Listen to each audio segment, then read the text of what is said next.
ඔයාලා කමියුනිකේෂන් එකක් book shop එකක් කරන කෙනෙක් නම් සමහර වෙලාවට ඔයාලට කස්ටමර් අරන් එනවා ඩොකියුමන්ට් මේක එඩිට් කරගන්න පුළුවන්ද කියලා. ඒක එක්ක තියෙන්නේ JPG ෆෝමැට් එකකින් එහෙම නැත්නම් ඉමේජ් එකක් විදිහට තියෙන්නේ. ඉතින් ඒක ඔයාලට එඩිට් කරගන්න පුළුවන්ද? ඇත්තට මේක වර්ඩ් වලට දාලා එඩිට් කරගන්න පුළුවන්. එහෙනම් වීඩියෝ එක බලලා මතක් කරලා අපි subscribe කරගෙන යන්න. මම මේ පෙන්නන ඩොකියුමන්ට් එක තියෙන්නේ JPG ෆෝමැට් එකෙන්. ඉස්සල්ලාම මේ ඩොකියුමන්ට් එක PDF එකක් කරගන්න ඕන. ඒකට ඔයාලා Google එකේ JPG to PDF කියලා සර්ච් කරන්න. ඉතින් ඔන්ලයින් ටූල් ගොඩක් තියෙනවා මේ වැඩේට. ඔයාලා කැමති ටූල් එකක් තෝරගන්න මෙතනින්. ඊට පස්සේ ඔයාලගේ ඉමේජ් එක සිලෙක්ට් කරගන්න.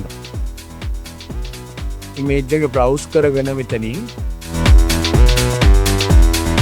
convert to PDF කියලා තියෙනවා. ඒක ක්ලික් කරන්න.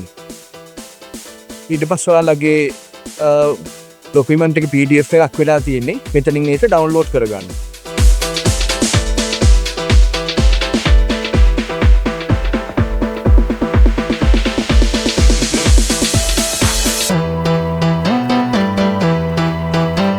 ඊට පස්සේ ඔයාලා Word එක ඕපන් කරගෙන මෙතනින් ඕපන් කියලා තියෙනවා.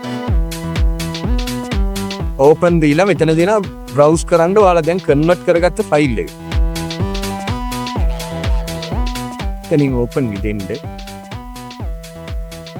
මෙතන මැසේජ් එකක් එනවා ඒක ඕකේ කරන්න.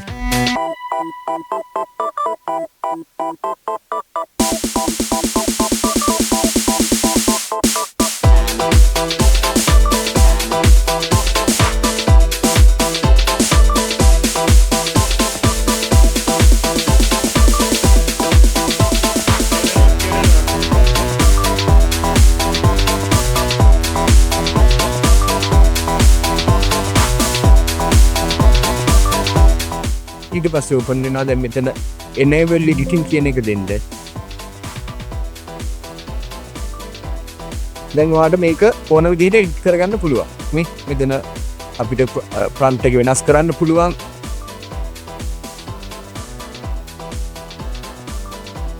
size එක වෙනස් කරන්න පුළුවන්.